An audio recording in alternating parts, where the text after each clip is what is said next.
where everything began. Once, in Glenwood, there was a private line which had some little engines built to run it. 4 of these engines were called Piper, Nyla, Cat, and Spot. They ran back and forth on the small line and always returned to the sheds to rest. These engines ran on 15-inch gauge rail, a very small rail compared to where we would normally see engines run on. The line had 4 stations, 2 of which functioned as engine houses, while the others functioned as a switch to the nearby sawmill and car barn. The friends of the manager came to visit the private rail line, and they met the happy little steam locomotives. The engines had everything going for them. They were well maintained, filled with pleasant water in their tenders, and their drivers sang to them before heading back home. All seemed well for these little engines, until one day, an earthquake arrived and destroyed one of their friends. Soon, there was no more clean water that helped them start, but the water they took was now difficult, making them feel very ill. The owners had no choice but to send the engines somewhere else. The engines sat in their sheds, waiting for news about their next home. Meanwhile, near Fresno, in a city called Reedley, another 15-inch gauge railroad was being expanded. A small diesel helped with the building of the line. The diesel was named Jackman. He was an odd type, always saying weird comments to the workmen and making weird jokes. His colleague Jimmy never took a liking to him. Jimmy was not a locomotive, but a miniature rail truck, who had people ride on him by sitting on top of a box which functioned as a chair for them, including for the driver to sit on when starting his system. As night came to the railroad, Jackman looked at the expansion. The little diesel grinned as he looked upon his work, then smiled to the truck. "Jimmy, Jimmy, Jimmy," the little diesel began, "just look at the work I did. It would take a dim-witted fool to destroy all of this." "Someone like you?" the little truck said in an abrasive tone. Jackman got upset at this. "What gives you the right to say that? After everything I've done for the people, you call me by that name." "Honestly, it suits you. I can't think of any other way to describe the type of diesel you are." "Well, Enough!" The two looked outside the shed as the manager came to tell them the news. "We have a letter from our friends in Glenwood." Jackman looked at the manager, then scoffed. "Ha!" he stated. "Who cares about a pathetic letter? We can operate the line just fine. Why would we need buyers?" "It's not about buyers," the manager replied. "It's about 4 new steam engines. They're loaning them to us." Jackman scowled. "Loaning? To us? As I said, we are doing fine without 4 pestering dolts coming our way. We don't need anyone interfering with our lives." "Jackman, you have got to accept this. These engines have had their lives damaged due to some earthquake. This is the letter that they sent us. Sorry to intrude, but an earthquake has damaged our railroad system. As a result, we have no good water. We want to provide our engines with a better place to live, a new home for them. We want them to feel loved and safe as they did here. We know that you people at Reedley will do a great job." With that, the manager looked towards the two once more. "These engines have lost so much, so I expect you to be on your best behavior. Especially you, Jackman. No speaking about running over the next squirrel or rabbit that you see on the line. Understand?" The little diesel just scowled. "Like I'm ever gonna do that," he said as quietly as he could. "Listen here, you little diesel. You will do as you are told, and you will care for the engines as I have instructed. As manager, I will make sure that you do not ruin this railroad's reputation. Understand?" Jackman was frightened, but still decided to keep a brave face on. Yeah, whatever, mister. Just bring them over and they will get a good welcoming." The manager smiled about this, then walked away. Jimmy turned towards Jackman. You're not going to do as you said, are you? Jimmy asked him. Jackman smiled mischievously. Of course not, Jackman replied. Being nice is too boring. I'll give them as hard a time as I can. So hard that they might want to return to their dilapidated home. Well, good for you, the little truck replied. As for me, I'm not speaking to them. I hate speaking to others. They can just screw off if they want, for all I care. And with that, they fell asleep. In the next few days, the 4 engines arrived. Jackman and Jimmy kept their word to each other. Jimmy ignored the 4 new engines while Jackman bothered them and continued making trouble. The Diesel enjoyed bullying Spot most. However, he always made time to bother Piper and Nyla. He even bullied Kat psychologically, driving her to insanity. In spite of this, the 4 engines decided to do their best to embrace their new life on the railroad. They stood together, encouraged each other, and even asked their manager about the jobs they were to do each day. The engines stood strong, determined to face the next challenges coming their way. Centipedes.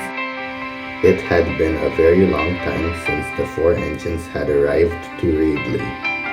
Despite the challenges, they were beginning to get used to their new home. Piper and Kat even began to speak about how beautiful the line was, with the trees and flowers surrounding them, and how it reminded them of their old line in Glenwood. They also spoke about how nice the visitors were to them. At nights, the 2 enjoyed stories that Nyla told them, one being about a girl who met an owl in a certain meadow. The 4 had managed to cherish the new railroad, pleasing the manager and the visitors. One day, it was Spot's time to bring the passengers around the line for sightseeing. The day was completely calm, until a whistle came blowing in. Kat was steaming to the station too quickly and was unable to stop on time. "Spot! Spot! Look out!" she called, but it was no use. Very quickly, she bumped into the carriages of his train, and with that, something fell off. "My happy face is broken again," he said, whimpering. Just then, Jackman came beside Spot, running over his happy face. Then he turned to Kat. "Ah, look at you, dearie Kat," the Diesel began. "Look at what you've done. You broke poor Teapot's happy face. Now you'll be a sobbing face for everyone to see. Wouldn't you like that, little Teapot?" Spot said nothing. "I'm sorry, Spot," said Kat. "I just noticed that blood was falling on my eye. I panicked. I never meant for this to happen."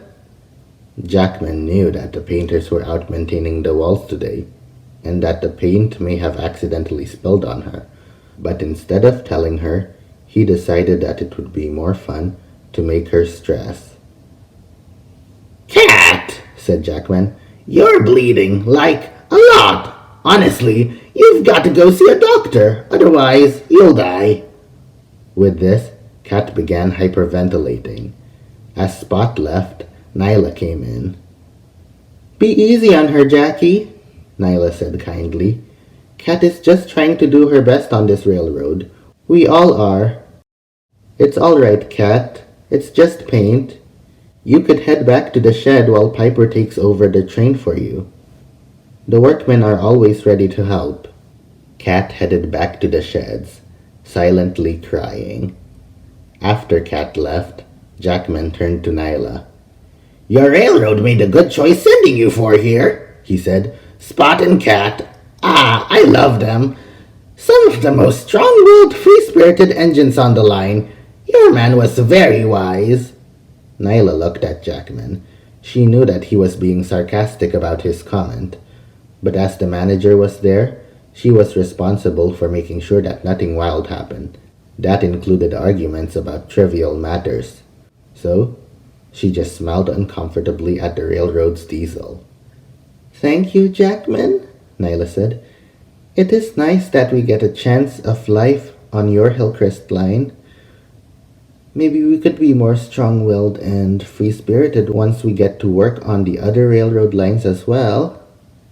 Whatever you say, beautiful. Speaking of work, I heard from the manager that you're going to help with the ballast again.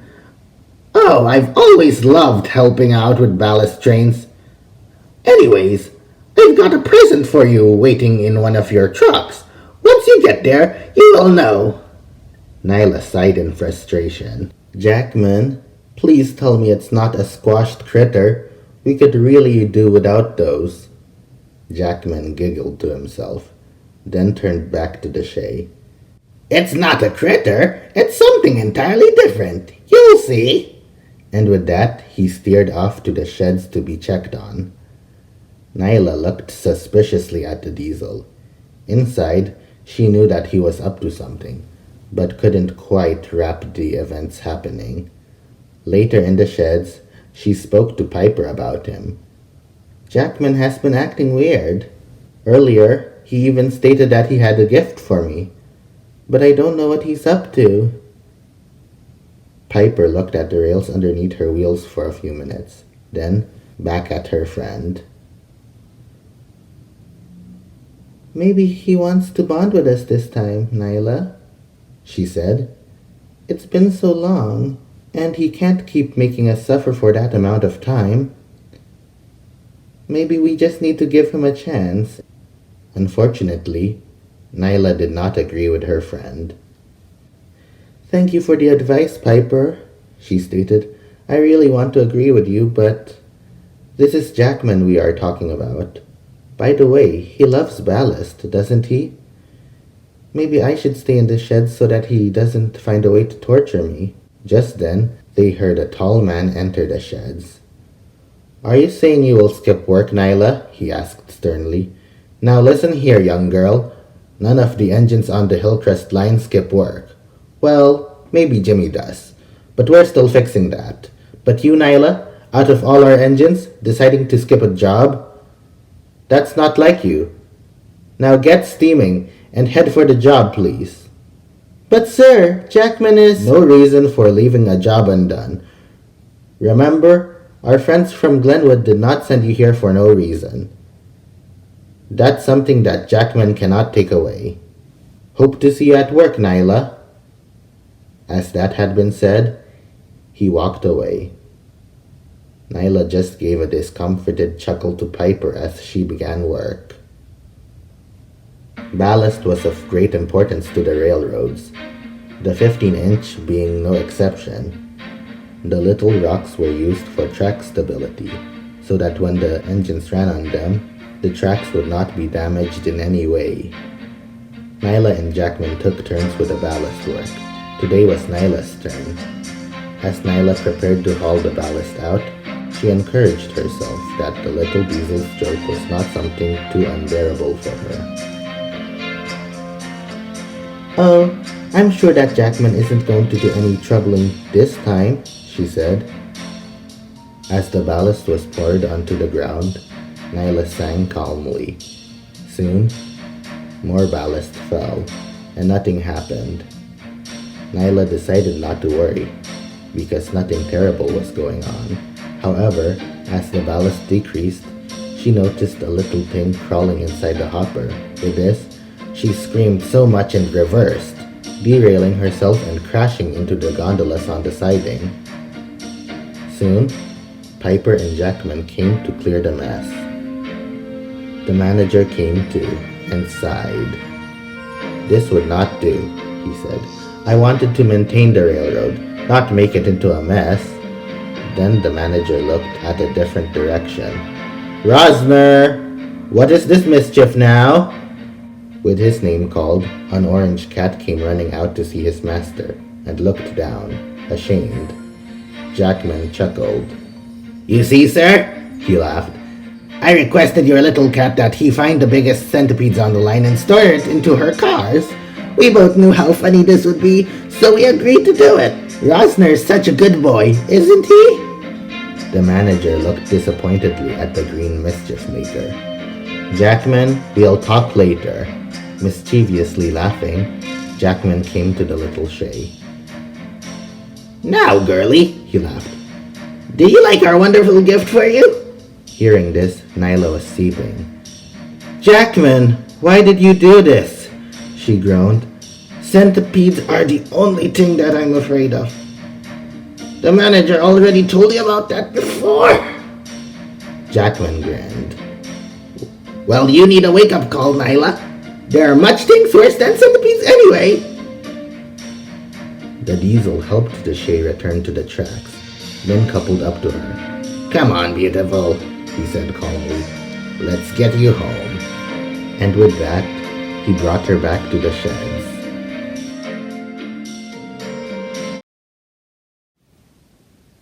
Nothing special. One evening, the engines had already been put in their shed. As Cat and Spot were already asleep, Nyla spoke to Piper, who was still awake. I was hoping that the diesel had already learned sense, she said. Jackman already knows that I am afraid of centipedes, yet he still pulled that awful prank on me. Piper made a concerned look at her friend, but did not say anything. Nyla sighed. Oh well, we can't focus on all the bad stuff. We need to prepare for the next Railfest. People will be excited for the travel. Nyla was right. That weekend was Railfest. Many people were gathered to see the 4 steam engines on the line. Some engines from Redwood and others from Billy Jones came over as well. Piper enjoyed speaking to these engines. The engine she enjoyed speaking to the most out of everyone that came was Oak, an engine from the Redwood Valley line. Oak had many things to speak about, and those many things were there for Piper to hear and enjoy. In fact, he was a very friendly engine, always bringing others up when they were at their lowest. The engines enjoyed the tourists. They enjoyed showing them the sights and hearing them talk happily about the Hillcrest line. At the station, the passengers even commented that they were great little engines. At the end of the day, the passengers set off to go home. With that, the 4 small engines began to take on water. As Piper was being checked on, there were 2 vans parked, speaking to each other. Piper couldn't help overhearing it. Well, come to think of it, said one. There are those big train areas we can go. Out of all places, do we have to go here? Tell me about it, said the other. We don't need any of those fake trains. Why are they even bothering with them? Piper gasped at their words. The owners are just wasting their time. These engines here are nothing special. They should take over the land and destroy this toy ride before it's too late. The people here are just pathetic. The little green engine was devastated as she heard them. Why are they saying these things? What have we little engines done to deserve it? She said to herself. After hearing these hurtful words, she was brought back to the sheds, where the others were put for the night. Is it true? She asked. We aren't real engines? Nyla was hesitant to answer, but Jackman responded very quickly. We're not, he stated.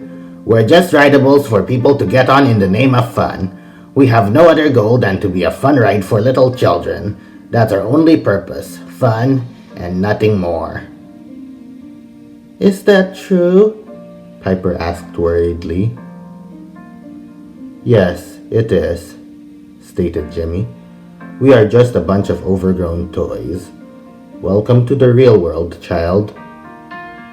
Piper turned to Nyla. Is this the case? She questioned. Nyla looked solemnly at her. I've been having this feeling as well, she responded. But I decided that it's best not to think about it. It's too uncomfortable of a topic to touch upon. And with that, the engines went to sleep.